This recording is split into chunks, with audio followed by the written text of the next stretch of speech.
Hello everyone, welcome back to my channel. So last video में हम लोगों ने डिस्कस किया था यूनिफॉर्म डिस्ट्रीब्यूशन का एक एग्जांपल। अब हम लोग इसके नेक्स्ट एग्जांपल को डिस्कस करेंगे। सो देखिए, ये एग्जांपल कहता है Subway train run on a certain line run every half hour. तो इसका मतलब ये हुआ कि हाफ आवर में जो ट्रेन है वो आपकी हाफ आवर जो है वो रन करती है between midnight and 6 in the morning. What is the probability that a man entering the station at random time during this period will have to wait at least 20 minutes? तो हमें probability निकालनी है कि at least 20 minutes जो है उसको wait करना पड़ेगा। अब at least का मतलब होता है कि कम से कम उसे 20 मिनट का wait करना पड़ेगा या फिर उससे ज्यादा भी हो सकता है। तो उसकी probability को हम लोग कुछ इस तरह से लिखते हैं और ये चीज हम लोगों को find करनी है। ओके और ये चीज है एटलीस्ट 20 मिनट्स, ये आपको मिनट्स में दी हुई है। और क्वेश्चन में बोला है कि Subway train on a certain line run every half an hour. ठीक है, हाफ एन आवर की बात कर रहा है, तो हाफ एन आवर को हम लोग अगर मिनट्स में देखें तो वो आपके कितना हो जाता है, वो आपका हो जाता है 0 से 30। तो ये अगर आपको रेंज दी हुई है और यहां से आपको अगर डिस्ट्रीब्यूशन फाइंड करना हो तो अगर आपको रेंज पता है तो इजिली आप लोग यूनिफॉर्म डिस्ट्रीब्यूशन को फाइंड कर सकते हो। ये है आपकी लोअर लिमिट और ये है आपकी अपर लिमिट। तो क्या होता है 1/b-a। तो जब आप लोग b-a करोगे तो 1/30 हो जाएगा और किसी भी अदर पॉइंट पे आपकी वैल्यू जो है वो आ जाएगी 0। तो यहां से हमें यूनिफॉर्म डिस्ट्रीब्यूशन का पता लग चुका है और हमें फाइंड करना है probability x is greater then 20। तो ये आप लोग इजिली फाइंड कर सकते हो। अभी तक देखिए लास्ट वीडियो में जो हम लोगों ने लास्ट क्वेश्चन में हम लोगों ने जो सॉल्व किया था तो उसमें यहाँ पे आप लोग देख सकते हैं कि लास्ट क्वेश्चन में हम लोगों ने देखिए यहाँ पे हमें फाइंड करना था probability x is less then 0। तो इसका मतलब था कि अपर लिमिट हमने ये ले रखी थी बिकॉज ये इससे लेस थी। बट इस क्वेश्चन में अगर आप लोग देखेंगे तो इसमें आपको फाइंड करना है x probability x is greater then 20। मतलब x जो वैल्यूज ले रहा है वो 20 से ग्रेटर होंगी। इसका मतलब ये हो जाता है कि 20 आपकी होगी लोअर लिमिट। तो 20 लोअर लिमिट होने का मतलब है कि जो अपर लिमिट होगी तो उस डिस्ट्रीब्यूशन की क्या गिवन है, 30 गिवन है। तो इस डिस्ट्रीब्यूशन की जो 30 है तो हम अपर लिमिट इसकी ले लेंगे 30। तो आई होप ये आप लोगों को ये अच्छा सा दिख रहा होगा। तो यहां से हम लोग फिर क्या रखेंगे, हम लोग रखेंगे fx और dx यहां से। तो यहाँ पे ये इक्वल टू किसके है, probability x is greater than equal to 20। अब यहाँ से हम लोग इसको कर लेते हैं सॉल्व। तो ये देखिए हो जाएगा 20 to 30, यहाँ पे हो जाएगा 1/30 dx। आफ्टर दैट ये 1/30 कांस्टेंट है तो इसको हम लोग ले लेंगे बाहर और ये हो जाएगा इंटीग्रेशन करने के बाद x 20 to 30। तो ये हो जाएगा 1/30 देन 30 माइनस 20। जब 30 माइनस 20 करेंगे तो ये 10 आ जाएगा अपॉन 30।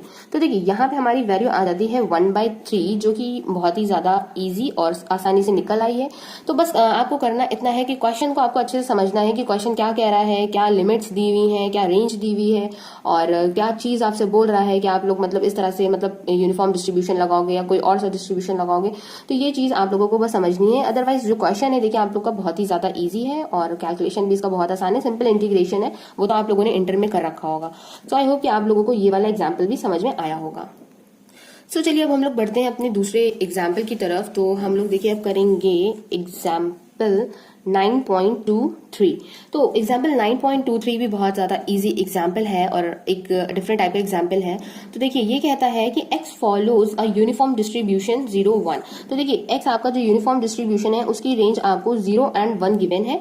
आपसे कह रहा है find the PDF of -2 log x। -2 log x का आपको पीडीएफ फाइंड करना है एंड आइडेंटिफाई द डिस्ट्रीब्यूशन। आप लोगों को इस डिस्ट्रीब्यूशन को आइडेंटिफाई भी करना है। तो सबसे पहले तो देखिए ये हमारा यूनिफॉर्म डिस्ट्रीब्यूशन है तो हम लोग इसका पहले पीडीएफ लिख लेते हैं। तो x इज इक्वल्स टू, ये आपकी है लोअर लिमिट, ये है आपकी अपर लिमिट। तो ये आपकी यहाँ पे 1 ही हो जाएगा और रेंज आपकी हो जाएगी 0 से 1 एंड अदरवाइज। तो ये यहाँ पे आपने लिख लिया है। अब हमें देखिए डिस्ट्रीब्यूशन फाइंड करना है, मतलब पीडीएफ हमें फाइंड करना है -2 log x का।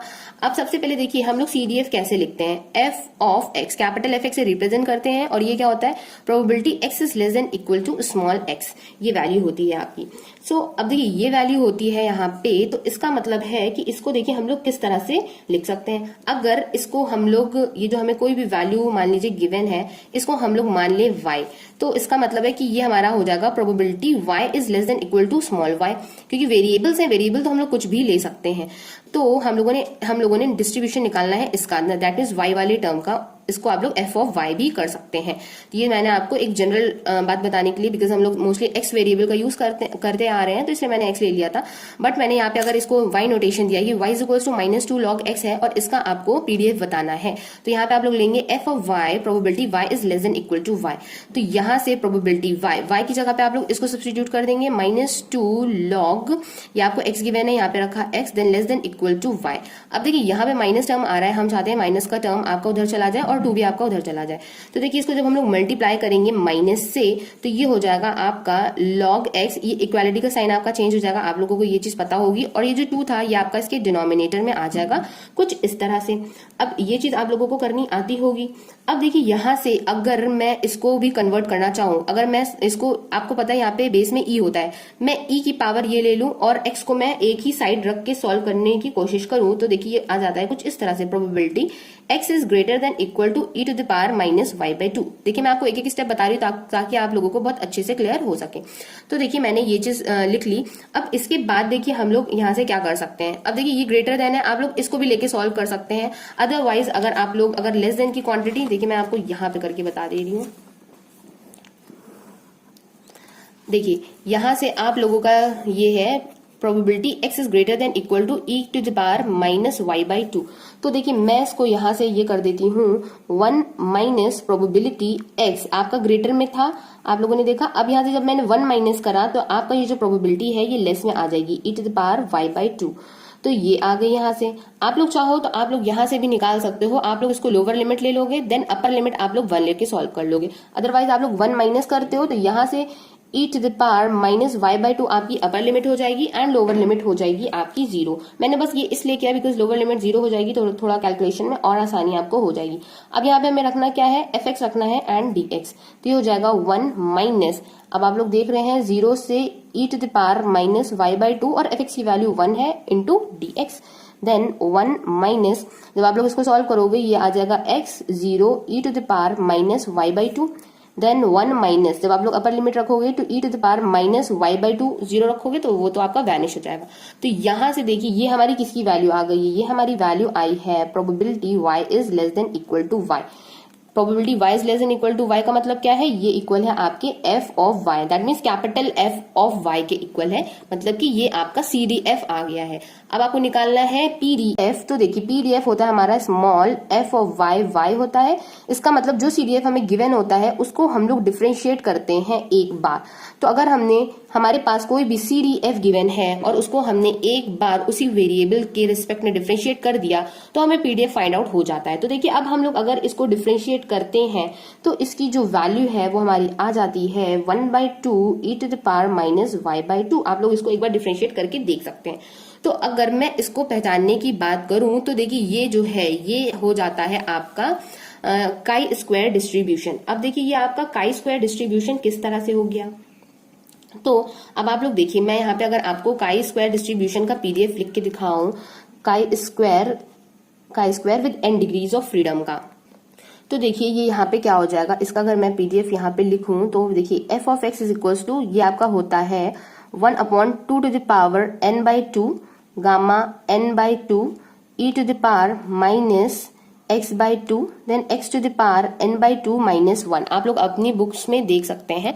तो देखिए ये मैंने लिख दिया है काई स्क्वायर का जो PDF होता है वो मैंने यहाँ से लिख दिया है। अब देखिए अगर मैं यहाँ पे वैल्यू अगर कोई सब्स्टिट्यूट करूँ तो क्या होगा, देखिए मैं यहाँ पे सब्स्टिट्यूट कर दूंगी n की वैल्यू 2। अगर मैं n की वैल्यू 2 सब्स्टिट्यूट करती हूँ तो देखिए ये 2 की पावर n/2 है, तो इसका मतलब ये 2/2 ये हो जाएगा कैंसिल आउट, तो ये सिंपल 2 बचेगा। अब देखिए गामा 2/2 तो गामा 1 हो जाएगा, गामा 1 की वैल्यू 1 होती है, then e to the power -x/2 ये आपका x/2 ही रहेगा, but x to the power 2/2 -1, 2/2 करेंगे तो 1 आ जाएगा और 1 - 1 आपका 0 हो जाएगा, दैट मीन्स x की पावर 0, x की पावर 0 की वैल्यू 1 हो जाती है। तो देखिए सिंपल यही वैल्यू आपकी आ गई है जो हम लोगों ने मैंने यहाँ पे फाइंड करी थी। इसका मतलब कि ये जो हमारा इसका ये जो पीडीएफ आया है ये फॉलो करता है आपका काई स्क्वायर डिस्ट्रीब्यूशन को विथ 2 डिग्रीज ऑफ फ्रीडम। देखिए ये मैंने n डिग्रीज ऑफ फ्रीडम के लिए काई स्क्वायर डिस्ट्रीब्यूशन का पीडीएफ लिखा, देन यहाँ पे देखिए पीडीएफ लिखने के बाद जब n की वैल्यू मैंने 2 सब्स्टिट्यूट करी तो उससे मुझे पता चल गया कि ये जो पीडीएफ आया है ये हमारा काई स्क्वायर का ही आया है। अब देखिए मैंने ये कैसे पहचाना कि मतलब ये यहाँ पे काई स्क्वायर का ही होगा, तो देखिए जब आप लोग बहुत ज्यादा प्रैक्टिस करोगे, बहुत ज्यादा क्वेश्चंस लगाओगे, क्वेश्चन सॉल्व करोगे तो आप लोगों को इजीली समझ में आने लगेगा देख के ही कि ये आपका किसका डिस्ट्रीब्यूशन हो सकता है। ये आपका काई का डिस्ट्रीब्यूशन है या फिर गामा का डिस्ट्रीब्यूशन हो सकता है या एक्सपोनेंशियल का हो सकता है।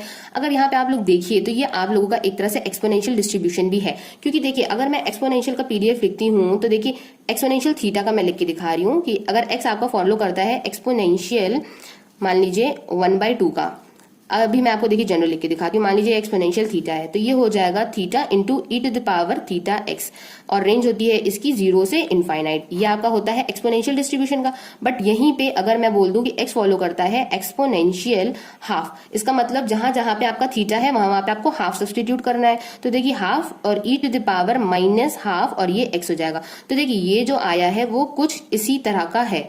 ये देखिए हाफ, आप लोग यहाँ पे देखिए डायरेक्ट ये हो गया half E to the power minus y/2। इसका मतलब देखिए ये आपका एक्सपोनेंशियल डिस्ट्रीब्यूशन भी है और यही आपका अगर देखो तो काई स्क्वायर डिस्ट्रीब्यूशन भी है विद 2 डिग्रीज ऑफ फ्रीडम। तो ये जो मतलब चीजें हैं ये आप लोग धीरे धीरे करके सीख जाओगे जब आप लोग क्वेश्चंस को बहुत ज्यादा लगाने लगोगे। जब आप लोग क्वेश्चन बहुत ज्यादा लगाओगे आप लोगों की प्रैक्टिस बहुत ज्यादा हो जाएगी, तब आप लोग इजिली डिटरमाइन कर पाओगे कि ये आप लोगों का कौन कौन से डिस्ट्रीब्यूशन को फॉलो करता है या फिर किसी एक पर्टिकुलर डिस्ट्रीब्यूशन को फॉलो कर रहा है, तो वो भी आप लोग इजिली पता लगा लोगे। सो आई होप कि आज का वीडियो आप लोगों को समझ में आया होगा और बहुत ही ज्यादा इन्फॉर्मेटिव था आज का वीडियो। तो आप लोग इस वीडियो को भी शेयर कीजिए और मेरे चैनल को सब्सक्राइब भी कर लीजिए जिन्होंने सब्सक्राइब नहीं करा है और वो लोग सिंपल ऐसे ही वीडियोस देखते हैं, तो प्लीज सब्सक्राइब कर लीजिए, आप लोगों को कुछ नहीं जाएगा। और मुझे कमेंट बॉक्स में कमेंट करके बताइएगा। Thank you for watching my video, have a nice day.